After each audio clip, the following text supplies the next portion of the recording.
What is up, everybody? Welcome back to another video. In today's video, we are discussing day 6 of Detroit Lions training camp, the final day of the first week. So let's get it started.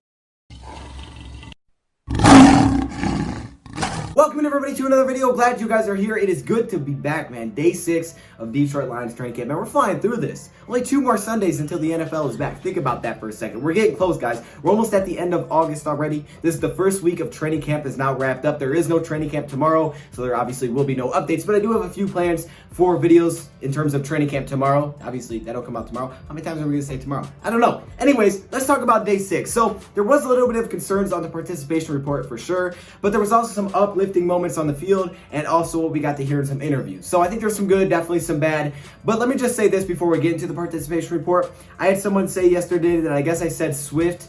I said the Swift injury and the Bo Scarborough injury were major injuries. If I said that, I apologize. Look, I don't know how serious these injuries are. I just know when players are there and players aren't there. They don't really tell us necessarily how serious these injuries are, I guess, unless they're really serious, because we learned about the Jayshon Cornell one, but the other ones are kind of up in the air right now. So we're just going to kind of have to make our own estimations, and then when we get the information, I'll give it to you guys. So let's go through the participation report first. Who was not there for practice for the Detroit Lions? Let's just say we were missing a lot of big names today. Kenny Golladay and Desmond Trufant were both held out of team drills. They did do some work in some individual drills and off to the sideline, but they were not in team drills. Now, again, keep in mind, this could be scheduled. This could be something the Lions do on purpose, and it could also be that the Lions maybe player tweak something, or they're just getting a rest. I mean, there's a lot that goes into this. Plus, today was a very hot day at training camp, and I think that was the reason we saw one player leave the field, and that was Big V. I guess he was spending a lot of time in the cooling tent, and he ended up not practicing after that. So he went to the cooling tent because it was hot out, and yeah, that could be just what it is. It could be just the environment, it could be a mix of both. I'm not exactly sure, but I thought I would point that out. Let's go through some of the players that didn't participate really at all today. That's DeAndre Swift, Jason Huntley, Hunter Bryant,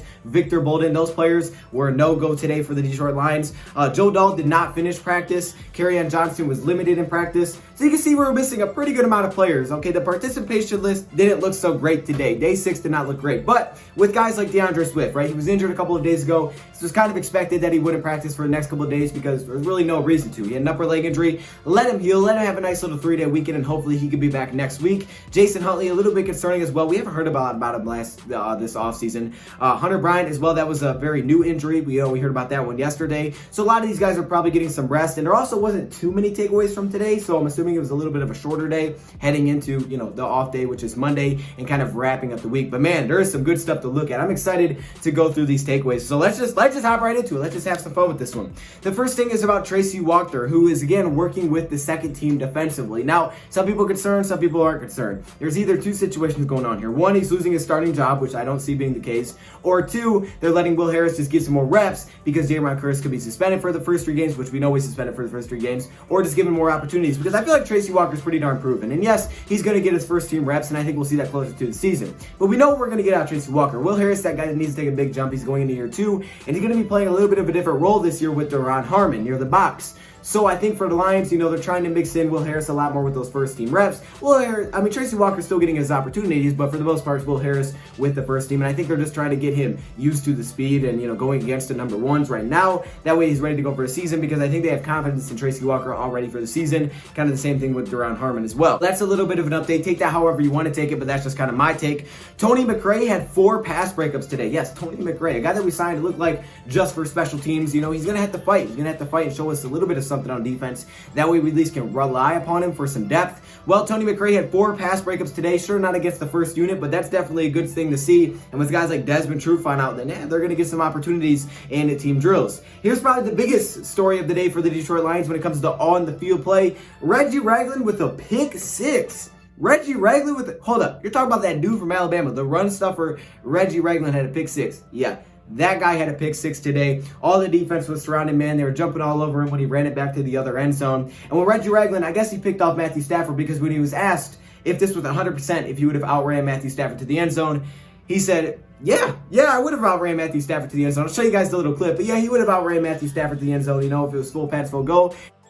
You think you would have beat Stafford to the end zone at 100%? Yeah. You damn skippy, I would have.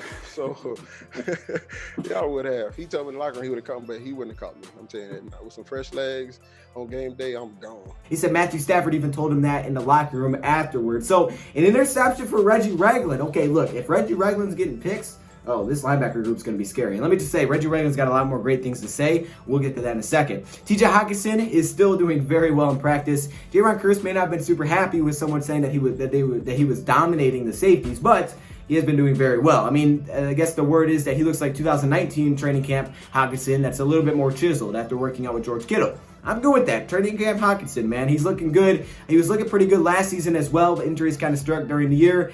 Man, he could bounce back and have a huge year next season. I wouldn't even be shocked. I mean, again, we went through the numbers. He wasn't even had that bad of a rookie season. A lot of it just had to do with the injuries and losing some confidence as the season went on. Let's get into some of the takeaways that we've heard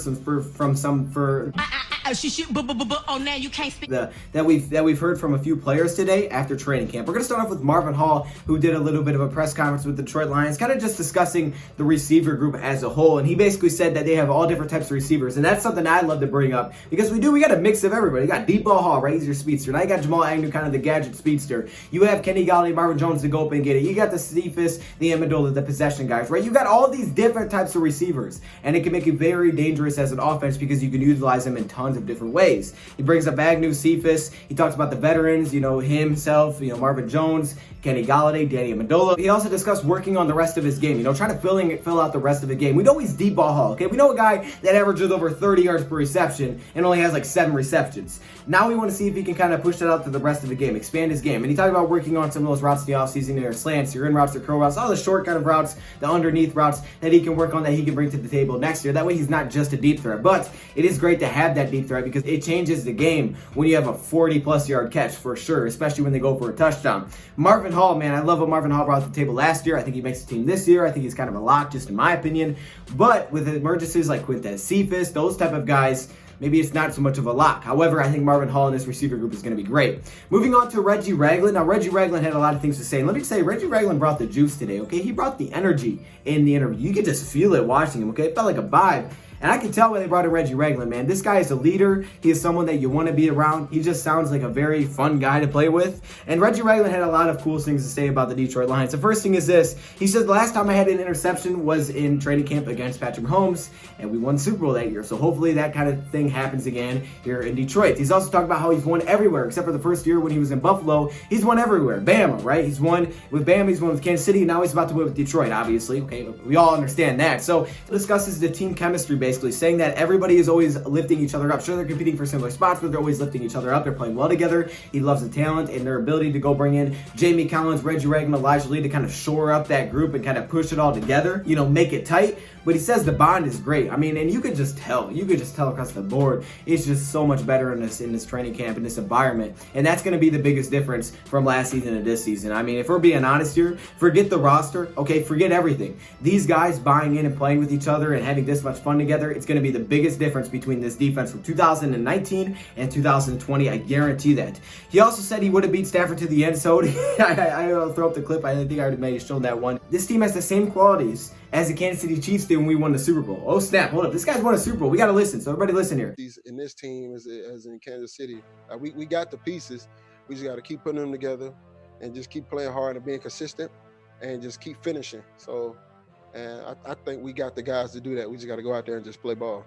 They've got the same qualities as Kansas City won a Super Bowl. They have all the talent on the roster on offense and defense. He was talking about the offense having their guys, to go put up points. The running backs are tough. He said the linebackers can hold their own, and they're going to get the offense many opportunities to go score. Now they just got to put it all together. Yes, sir, baby. Okay, Reggie Ragland, Super Bowl? Is that what we're really talking already? Okay, stop. And then finally, Jamal Agnew, who loves his role, man. He loves his role as a receiver. Discussed that a little bit. So some great energy out of Reggie Ragland, man. You could feel it as he was talking. It was awesome. Also, you guys know with kind of the COVID testing, it was kind of a weird situation. They had multiple false positives. Detroit Lions ended up with one false positive. I guess it was a mess, and that probably won't happen again. I don't want to get all into it, but it was just kind of a bad situation there for the NFL. The Detroit Lions ended practice in a really awesome way. I guess they had a punting competition where players would pick a side between either Aaron Sipas or you would pick your side of Jack Fox. And I guess the Jack Fox side was chanting USA, USA, and they had a competition. All right, each punter would kick, and they would try to have to kick at the furthest distance, but they couldn't have a touchback, and it had to be the closest to the goal line.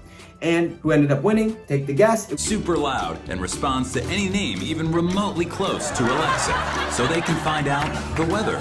Allegra. It was Aaron Sipas who won 2-1 in this drill. It doesn't mean he's going to be the starter or anything like that, or he's won the job, but it is a cool way to end the competitions. I know doing that stuff like that, and they said who the loser would have to run. I've done things like that before in practice and stuff like that. Like we've done drills like that. And those are always great drills. They're always entertaining. They get everybody involved. Everybody's excited, and then all of a sudden it's uplifting because you're competing against one another, but you're also rooting for each other. It's great. It's a great environment. It also puts pressure on players. So it's not just, hey, I'm just punting the football. There's also pressure because you're trying to win for your guys that are behind you, the guys that back you up. It's really cool. Those are great drills to do. But Aaron Sipas won that. My boy, Aaron Sipas is going to win that punter job too. Maybe? I don't know. We'll see. I think he could though. So there you go. Those are your updates from day 6 of training camp. That's what I have so far. Let me know your thoughts, comments below. Thank you for watching, and I'm out.